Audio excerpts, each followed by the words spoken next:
sou a Mônica, tenho 30 anos e sou engenheira de software. A casa da família em Burlington, Vermont, onde morei com meus pais, sempre foi tudo para mim. Coloquei meu coração nesse lugar, acreditando que seria para sempre o meu porto seguro. Cada parede, cada porta carregava o peso dos meus esforços e dos sonhos que cultivei por anos. Então, durante o jantar, minha mãe bateu o garfo com força na mesa. O som cortou o ambiente como uma sentença sendo dada. Você tem 48 horas para tirar suas coisas daqui. Ela gritou. Essa casa agora é da sua irmã. Meu pai apenas assentiu, com os olhos fixos no prato. E minha irmã, que morava longe na Califórnia e mal se importava com essa casa, de repente recebia tudo de mão beijada. Olhei em volta, lembrando de como eu havia carregado o peso desse lar, cuidado de cada canto e mantido tudo de pé como um verdadeiro refúgio. Todos aqueles sacrifícios, todo aquele esforço, apagados em uma única e cruel sentença. Quem nada deu foi recompensada com tudo, enquanto eu era descartada como se nunca tivesse feito parte. Congelei. Meu coração disparou. O ar ficou denso, sufocante. As palavras deles cortavam como facas, mas discutir seria inútil. Levantei-me em silêncio, fui para o meu quarto, segurei o celular com força e comecei a planejar algo que eles jamais viriam chegando. Eles achavam que eu simplesmente iria embora. Errado. Em 48 horas, quando minha irmã colocasse os pés dentro daquela casa, se arrependeria amargamente. Antes de continuar, quero saber, que horas são aí agora e de qual cidade você está acompanhando? Deixe um comentário para eu ver até onde minha história chegou. Na manhã seguinte, acordei em nossa casa em Burlington, ainda sentindo o peso das palavras da minha mãe. Passei anos transformando essa casa em um lar, acreditando que era uma promessa compartilhada. Morando com meus pais, acabei assumindo os fardos deles, derramando meu coração e minhas economias em cada canto da casa. Depois do colapso financeiro deles, 5 anos atrás, eu me coloquei à frente. Meu emprego como engenheira de software pagava bem, então banquei a hipoteca $80 mil em 3 anos quando eles não conseguiram. Não hesitei. Aquela era a nossa casa, onde eu havia crescido, onde cada memória parecia sagrada. Ainda me lembro do dia em que o banco ligou, ameaçando a execução da hipoteca. Meu pai estava sentado à mesa da cozinha, a cabeça entre as mãos, papéis espalhados.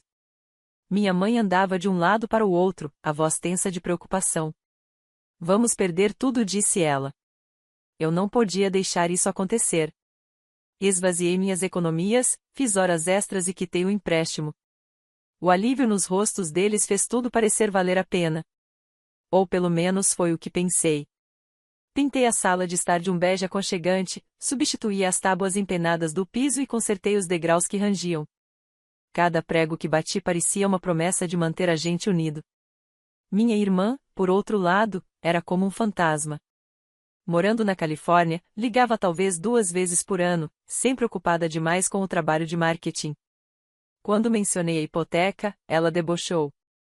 Isso é com você, Mônica? Disse uma vez, com a voz carregada de desprezo. Mandei fotos da sala renovada, das cortinas novas, do sofá macio que comprei com tanto esforço. Ela não respondeu. Eu me convenci de que não importava. Fazia tudo por nós, pela família.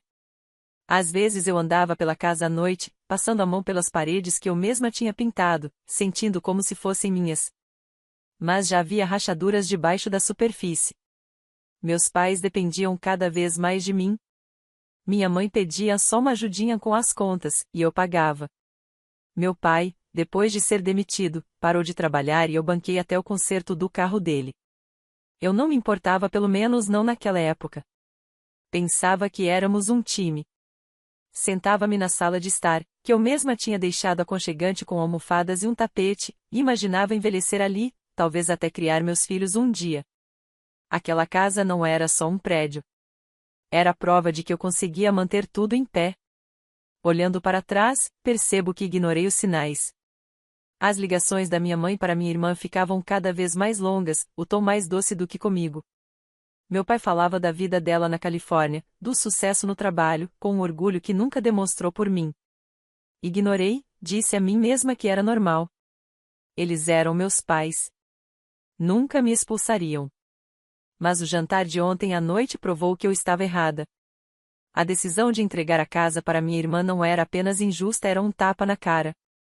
Cada dólar que eu tinha gasto, cada hora que eu tinha trabalhado parecia roubado. Caminhei até a sala de estar, olhando para o sofá que eu comprei. Não era apenas um móvel. Era meu, pago com meus plantões e horas extras. A TV, a máquina de lavar, as cortinas, tudo meu. Se eles queriam me tirar dali, eu faria questão de que sentissem o peso de tudo que eu tinha dado. Minha irmã não moveu um dedo, mas entraria em um lar que eu construí. Não se eu pudesse evitar. Peguei o laptop, as mãos firmes agora. Eu não ia implorar nem chorar. Ia mostrar exatamente o que estavam jogando fora. No início da tarde, eu precisava de respostas. Então liguei para Kristen, minha melhor amiga desde os tempos de faculdade na Universidade de Vermont. Hoje ela é advogada, com uma mente afiada e zero paciência para enrolação. Sempre foi meu porto seguro quando a vida complicava. Sentada na minha cama, cercada pelas paredes familiares da nossa casa em Burlington, despejei todo o caos da noite passada. Contei como minha mãe bateu o garfo na mesa, a voz cortando o ar com aquele ultimato de 48 horas, e como meu pai simplesmente ficou lá, calado, deixando ela entregar a casa para minha irmã. Kristen não me interrompeu. Apenas ouviu, com aquela calma focada que sempre me trazia de volta ao chão. Você tem algum documento legal da casa? Perguntou, o tom totalmente profissional. Qualquer coisa dos seus pais ou antes deles? Mencionei meu avô, que era dono do imóvel antes de falecer há 2 anos. Sempre pensei que, depois da morte dele, a casa tivesse passado para os meus pais. Kristen ficou em silêncio por um instante. Me dá uma hora, disse ela. Vou verificar uma coisa. Passei aquela hora inquieta, andando de um lado para o outro pelo corredor, a mente girando sem parar. O rosto do meu avô não saía da minha cabeça, suas mãos marcadas pelo tempo, a voz rouca me contando histórias na varanda da frente sobre como havia construído aquela casa, tijolo por tijolo. Ele me olhava, os olhos se enrugando de tanto sorrir, e dizia: Mônica, este lugar sempre será seu. Eu sorria, achando que era apenas o jeito dele de me fazer sentir especial. Agora, não tinha tanta certeza. Revirei uma caixa antiga no meu armário e tirei fotos dele em pé ao lado do carvalho no quintal, o braço em volta de mim. A lembrança doía, viva e cortante, ao perceber que meus pais haviam simplesmente ignorado tudo isso. Kristen ligou de volta, a voz carregada de urgência. Mônica, você não vai acreditar. Ela havia entrado em contato com um colega especializado em direito sucessório e rastreado o testamento do meu avô no cartório do condado de Chittenden. Meus pais nunca tinham mencionado nada, nenhuma vez. Kristen começou a ler o documento pelo telefone, cada palavra caindo como um martelo.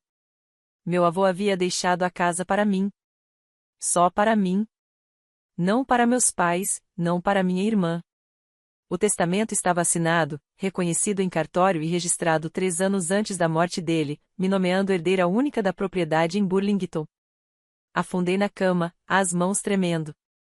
Como eu não sabia disso? Sussurrei.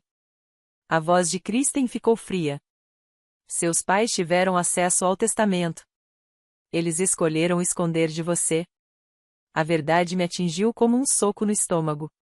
Meu pai e minha mãe, as pessoas em quem confiei a vida toda, haviam escondido a vontade final do meu avô para dar a casa à minha irmã. De repente tudo fez sentido. As longas ligações deles com ela, o orgulho pela vida dela na Califórnia, o silêncio sobre meus sacrifícios. Eles assistiram eu colocar $80.000 nesta casa, consertar cada pedaço quebrado, e ainda assim planejavam entregá-la a alguém que não colocava os pés ali há anos. Meu peito apertou, uma mistura de raiva e dor. Não era apenas injustiça. Era uma punhalada nas costas, uma traição a tudo que eu acreditava sobre família. Levantei-me, o maxilar travado, e fui até a cozinha. Na bancada estava a velha caneca de café do meu avô, um objeto lascado que eu havia guardado. Segurando-a, lembrei da promessa dele, da confiança que depositava em mim. Eles tinham tentado apagar isso, reescrever o legado dele por motivos próprios. Por quê? Porque minha irmã tinha uma família. Eles achavam que eu simplesmente aceitaria. Eu não tinha certeza de muita coisa, mas isso não importava. Eles haviam cruzado uma linha, e eu não ia deixar que saíssem vencendo. Kristen interrompeu meus pensamentos. Esse testamento é a prova de tudo, Mônica. Você tem direitos legais sobre a casa. Podemos contestar isso. As palavras dela foram como uma tábua de salvação me puxando para fora da névoa. Eu ainda não sabia exatamente o que fazer, mas tinha certeza de uma coisa: eu não iria embora de mãos abanando. Peguei um caderno da gaveta, as mãos mais firmes agora, e comecei a listar tudo o que poderia usar: extratos bancários, recibos, provas das minhas contribuições. Kristen prometeu me encontrar na manhã seguinte para traçar nossas opções. Ela mencionou alguns passos legais que poderíamos seguir, como entrar com uma ação para fazer valer o testamento, mas precisávamos agir rápido. Meus pais achavam que tinham me pegado de surpresa, que eu ia arrumar minhas coisas e sair. Não faziam ideia do que eu era capaz. Sentei-me à mesa, caneta na mão, pronta para lutar pelo que era meu. Na manhã seguinte, acordei cedo, o caderno ainda aberto com os planos da noite anterior. Meus pais estavam fora, visitando amigos em Montier, deixando a casa em silêncio. Fiquei na sala de estar, olhando para o sofá que comprei com meu primeiro grande salário, um estofado cinza, macio, que levei meses para juntar dinheiro. Se eu fosse obrigada a sair, não deixaria minhas coisas para minha irmã reivindicar. Peguei a caneta e comecei a listar cada item que paguei: a TV de tela plana presa à parede, a máquina de lavar de inox no porão, as cortinas que escolhi para combinar com a tinta bege que eu mesma passei nas paredes. Cada objeto parecia um pedaço de mim, uma prova dos anos que mantive aquela casa de pé. Liguei para Kristen para finalizar nossa estratégia legal. Ela já estava no escritório, a voz firme ao telefone. Vamos entrar com uma ação para fazer cumprir o testamento do seu avô. É direto, mas precisamos de provas das suas contribuições. Abri uma pasta recheada de recibos. Cada compra, cada reparo, cada dólar que eu gastei estava ali. Kristen sugeriu preparar uma declaração juramentada reconhecida em cartório para documentar meu papel financeiro, e combinamos de nos encontrar mais tarde para assinar. Senti uma onda de controle, como se finalmente estivesse retomando o que era meu. Mas antes, precisava garantir minhas coisas. Pesquisei online por empresas de mudança em Burlington e encontrei a Green Mountain Movers, uma companhia local com boas avaliações. Liguei e falei com um cara chamado Tom, explicando que precisava de um serviço de urgência. Dá para fazer hoje? Perguntei, a voz firme. Ele hesitou, depois concordou em enviar um caminhão até o meio-dia. Entreguei a lista para ele: a TV, o sofá, a máquina de lavar, alguns itens menores como o micro-ondas e a comoda do meu quarto. Isso é propriedade pessoal, falei. Estou levando o que é meu. Tom não fez perguntas, apenas confirmou o endereço e me passou um orçamento. Desliguei o telefone com um pulso firme, sentindo que estava tomando a decisão certa. Enquanto esperava, caminhei pela casa revisando minha lista. A mesa da cozinha, herança do meu avô, não era minha para levar, mas as cadeiras tinham sido compradas no ano passado, depois que minha mãe reclamou das antigas. Coloquei post-its marcando o que ficava e o que ia embora. O processo era metódico, quase tranquilizador, como se eu estivesse retomando pedaços da minha própria vida. Evitei pensar nos meus pais ou na minha irmã, focando apenas na tarefa. Cada item que eu marcava era um lembrete: aquilo era fruto do meu trabalho, do meu dinheiro, do meu esforço. Aquela era a minha casa. Por volta das 10, a campainha tocou. Era Dona Linda, nossa vizinha da frente, uma senhora de 60 e poucos anos que sempre nos trazia biscoitos no Natal. Ela me viu pela janela, andando de um lado para o outro, e veio ver se estava tudo bem. Você está bem, Mônica? Perguntou, os olhos cheios de preocupação. Não contei sobre o testamento ou a decisão dos meus pais, ainda era doloroso demais, mas admiti que estava tirando algumas coisas da casa. É complicado, disse, forçando um sorriso. Ela apertou meu braço com carinho. Você sempre cuidou bem desta casa. Seja lá o que estiver acontecendo, você não merece isso. As palavras dela me atingiram em cheio, e precisei conter as lágrimas, grata pelo apoio. Logo depois, o Sr. William, outro vizinho, apareceu, ainda com as botas de trabalho sujas do turno da manhã. Ele conhecia bem meu avô, viviam trocando histórias de pescaria. Esta casa significava muito para ele, disse, olhando em volta. E para você também, não é? Assenti, sem conseguir responder. A gentileza deles me deu força, um lembrete de que eu não estava sozinha, mesmo que minha própria família tivesse virado as costas. Agradeci e prometi explicar tudo depois. Eles foram embora em silêncio, com acenos compreensivos, me deixando voltar ao que precisava fazer. Ao meio-dia, os homens da mudança chegaram, 3 no total, em uma van branca. Caminhei com eles pela casa, mostrando os itens marcados. Trabalharam rápido, carregando o sofá e a TV para o caminhão, embrulhando a máquina de lavar em cobertores para evitar riscos. Assistir os homens carregando minhas coisas para fora foi estranho, como se eu estivesse desmontando a minha vida. Mas, ao mesmo tempo, parecia certo. Eu não ia dar à minha irmã um presente de graça. Kristen ligou de novo, confirmando nosso horário de encontro e me lembrando de guardar os recibos da mudança. Isso fortalece o seu caso, disse ela. Concordei, sentindo minha determinação endurecer. No fim da manhã, a casa já estava mais vazia, mas eu me sentia mais forte. Meus pais e minha irmã achavam que poderiam apagar o meu lugar ali. Estavam prestes a aprender o contrário. No meio da tarde, o vazio era quase palpável. Minhas coisas tinham ido embora com os carregadores, e eu fiquei parada na sala, encarando as paredes nuas que ecoavam a ausência do sofá e da TV. O silêncio foi quebrado por uma batida seca na porta. Quando abri, encontrei minha irmã, Terra, com a mala aos pés e os olhos semicerrados, como se já fosse dona do lugar. Tinha acabado de chegar da Califórnia, provavelmente achando que encontraria uma casa mobiliada e pronta para ela. Respirei fundo, sabendo que aquilo não seria nada civilizado.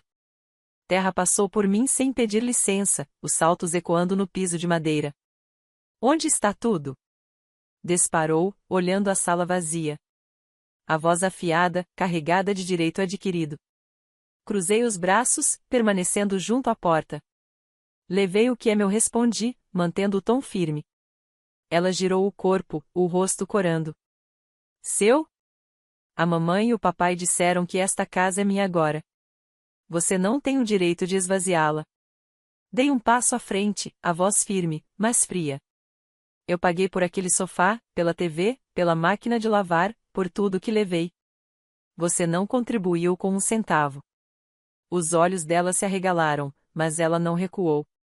Você acha que tem direito só porque jogou algum dinheiro aqui? Retrucou. Esta é a minha casa agora, Mônica. Você está fora. O ar parecia crepitar de tensão. Cerrei os punhos, lutando contra a vontade de gritar. Você não aparece aqui há anos, retruquei. Eu mantive essa casa de pé enquanto você vivia na Califórnia, fingindo que a gente não existia. Terra riu, um som áspero e amargo. Ah, por favor. Você ficou aqui por pena, se fazendo de filha perfeita. Mamãe e papai me escolheram por um motivo.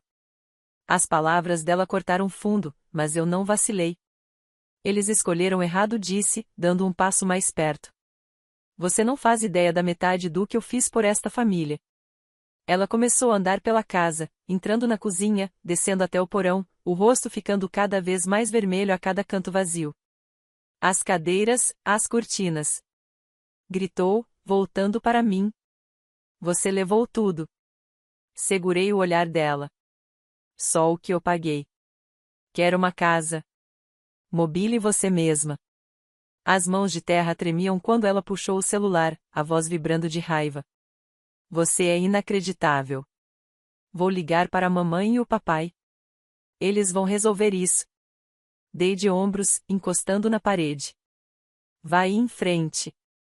Eles não estão aqui. Ela congelou, confusa. Como assim? Não expliquei. Apenas a observei discar, os dedos trêmulos. Terra andava de um lado para o outro na cozinha, o telefone colado ao ouvido, a voz cada vez mais alta enquanto falava com minha mãe. Ela esvaziou a casa, mãe. Tá tudo vazio. Fiquei em silêncio, deixando-a desabafar. Quando desligou, me lançou um olhar cheio de ódio. Eles voltam de Montpelier hoje à noite, disse, com veneno na voz. Você acabou, Mônica? Não respondi. Apenas apontei para a porta. Você sabe onde é a saída. Ela pegou a mala, resmungando baixo, e saiu batendo a porta com tanta força que a estrutura tremeu. Fiquei parada ali, o coração disparado, mas minha determinação inabalável. Terra achava que podia simplesmente entrar e tomar tudo. Não fazia ideia do que a aguardava. Tranquei a porta, pronta para o próximo passo. Naquela noite, eu estava no apartamento da Christine, no centro de Burlington. Minhas coisas estavam seguras em um depósito próximo. Meu celular vibrava sem parar, o nome da minha mãe piscando na tela. Deixei ir para a caixa postal. Eu já sabia o que vinha por aí. Terra os tinha chamado de volta de Montpellier, e agora eles encarariam as consequências das próprias escolhas. Eu não estava pronta para ouvir suas vozes. Ainda não. Em vez disso, tomei um gole de café no balcão da cozinha de Christine, sentindo o peso dos últimos 2 dias se assentar nos meus ossos. Quando finalmente ouvi a mensagem, a voz da minha mãe estava aguda, quase irreconhecível. Mônica, o que você fez? Tem um estranho na nossa casa. A voz do meu pai entrou logo depois, carregada de incredulidade. Um homem está dizendo que agora é o dono. Explique isso. Não retornei à ligação. A verdade era que eles tinham acabado de enfrentar a realidade que eles mesmos criaram. Kristen tinha agido rápido, usando o testamento do meu avô para abrir uma ação legal que desmascarou a farsa deles. A casa já tinha sido vendida, de forma silenciosa e legítima, para um novo proprietário, um investidor local que não perdeu a chance de comprar um imóvel em Burlington. Eu não tinha feito a venda diretamente, mas fui eu quem colocou as engrenagens em movimento, exigindo meus direitos. O celular tocou de novo, desta vez com o nome do meu pai. Atendi, mantendo a voz firme. Pai, eu não vou voltar, falei antes que ele pudesse dizer algo. Vocês esconderam o testamento do vovô. Tentaram dar minha casa para a terra. Ele gaguejou, entre raiva e choque. Nós estávamos protegendo a família. Você não pode simplesmente. Cortei suas palavras. Vocês protegeram a terra, não a mim. O testamento era claro. A responsabilidade era deles. Desliguei o telefone, as mãos tremendo, mas a determinação firme. Minha mãe ligou em seguida, a voz afiada de acusação. Mônica, você está destruindo nossa família. Venha consertar isso. Respirei fundo, minha voz gelada. Cansei de consertar os erros de vocês. Conversem com a Kristen sobre o testamento. Encerrei a ligação e silenciei o celular. Kristen estava sentada à minha frente, o laptop aberto, papéis espalhados sobre a mesa. Eles estão em pânico, disse, o olhar firme. O novo dono já tem a escritura. Eles não podem desfazer isso. Assenti, encarando minha caneca de café. A casa pela qual eu tinha lutado, na qual investi minha vida, já não era minha. Não porque eu quisesse vendê-la, mas porque as atitudes dos meus pais me forçaram a isso. Senti uma pontada de perda, mas também um alívio estranho. Eles me subestimaram, acharam que eu iria ceder sob pressão. Estavam errados. Meus pais continuaram ligando, deixando mensagens cada vez mais desesperadas. Mônica, nós somos sua família, implorava minha mãe em uma delas. Você não pode fazer isso com a gente. Eu não respondi. Cada recado pesava, mas me recusei a carregar esse fardo. O testamento do meu avô era meu escudo, à prova de que aquela casa era destinada a mim. Eu não fui quem quebrou a confiança. Foram eles. Quando a noite caiu, fiquei com Kristen, planejando meus próximos passos, ciente de que nunca mais voltaria para aquela casa nem para as mentiras que ela guardava. Meses depois, eu estava de pé no meu novo apartamento em Burlington, com a luz do sol entrando pela janela. Tinha construído uma vida só minha, livre do peso das expectativas da minha família. Consegui um emprego em uma empresa de marketing local, pequena, mas vibrante, onde minhas ideias eram valorizadas. Meus dias agora eram preenchidos com reuniões, idas rápidas ao café da esquina e noites tranquilas organizando minha mobília, meu sofá, minha TV, as peças pelas quais lutei para manter. Desde aquela noite no apartamento da Kristen, não falei mais com meus pais nem com a terra. Bloqueei os números deles. O silêncio foi pesado no começo, mas me deu espaço para respirar e redescobrir quem eu era sem a sombra deles. Ouvi por meio de um amigo em comum que Terra precisou correr para comprar uma nova casa na Califórnia. Ela esperava herdar de graça a casa da família, mas, com a venda, teve que mexer nas próprias economias. A notícia não me trouxe alegria, mas trouxe justiça. Ela tinha presumido que poderia tomar o que não era dela, e agora aprendia o preço dessa arrogância. Imaginei-a em sua vida polida na Califórnia, assinando papéis de hipoteca, talvez se arrependendo das palavras que jogou contra mim. Não me demorei nesse pensamento. Meu foco estava no futuro, não nas dificuldades dela. Meus pais enfrentavam suas próprias consequências. Sem a casa, mudarão-se para um pequeno aluguel nos arredores de Burlington, bem distante do lar que tentaram controlar. A notícia correu rápido, e a nossa comunidade unida, vizinhos como Dona Linda e o Sr. William, que tinham me apoiado, não esconderam a decepção. A reputação dos meus pais, antes sólida, desmoronou quando todos souberam que eles tinham escondido a vontade do meu avô. Também enfrentavam dificuldades financeiras, sem um imóvel para usar como garantia e com as custas jurídicas se acumulando após as tentativas fracassadas de contestar a venda. Eu não sabia os detalhes, nem queria saber. As escolhas foram deles, e eu não iria mais carregar esse peso. Kristen se tornou meu alicerce, sempre checando como eu estava, seus instintos de advogada ainda atentos. Ela finalizou todo o processo legal, garantindo que a venda permanecesse firme e que meus direitos estivessem protegidos. Um dia, tomando café, ela sorriu e disse: "Você é mais forte do que eles jamais imaginaram." Sorri de volta, sentindo a verdade em suas palavras. Eu tinha passado anos me subestimando, derramando tudo em uma casa que achava que me definia.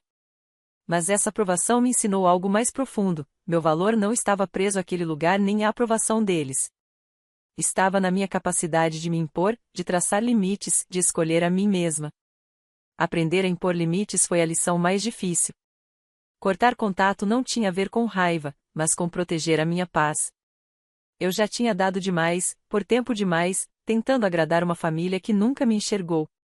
Agora eu sabia melhor. Caminhei pelas ruas de Burlington, passando pela beira do lago, sentindo-me mais leve. A vida que eu estava construindo não era perfeita, mas era-me erguida nos meus próprios termos.